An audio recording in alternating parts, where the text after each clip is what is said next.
মেসির জীবনের সবচেয়ে বড় ছায়াটাই আজ সরে গেল। ৬৮ বছর বয়সে মারা গেলেন লিওনেল মেসির বাবা জর্জ মেসি। দীর্ঘদিন অসুস্থ থাকার পর আর্জেন্টিনার রোজারিওর একটি হাসপাতালে শেষ নিঃশ্বাস ত্যাগ করেন তিনি। নিউয়েলসের ছোট্ট লিওর হরমোন চিকিৎসার ব্যবস্থা করতে ছুটেছিলেন তিনি। আর্জেন্টিনায় সাড়া না পেয়ে ১৩ বছর বয়সী ছেলেকে নিয়ে ইউরোপে মেসির চিকিৎসা, পরিবারের থাকার ব্যবস্থা, এমনকি বেতনের নিশ্চয়তা, সবকিছুর পেছনেই ছিল জর্জের লড়াই।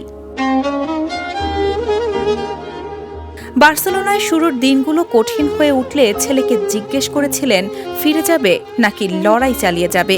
লিও থাকতে চেয়েছিলেন, আর বাবা থেকে গিয়েছিলেন তার সঙ্গী হয়ে। ২০২৬ বিশ্বকাপে গোলের পর মেসির সেই অঝোরে কান্নাটাই ছিল শুধু আবেগ নয়, ছিল তার এই ছায়াসঙ্গীর প্রতি ভালোবাসা। তখনও অসুস্থ ছিলেন জর্জ মেসি, আজ সেই মানুষটি আর নেই।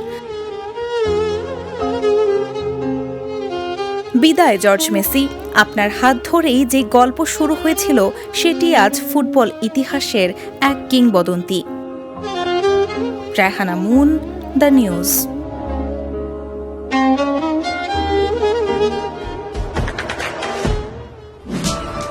দেশে দেশে সবার সাথে দ্য নিউজ।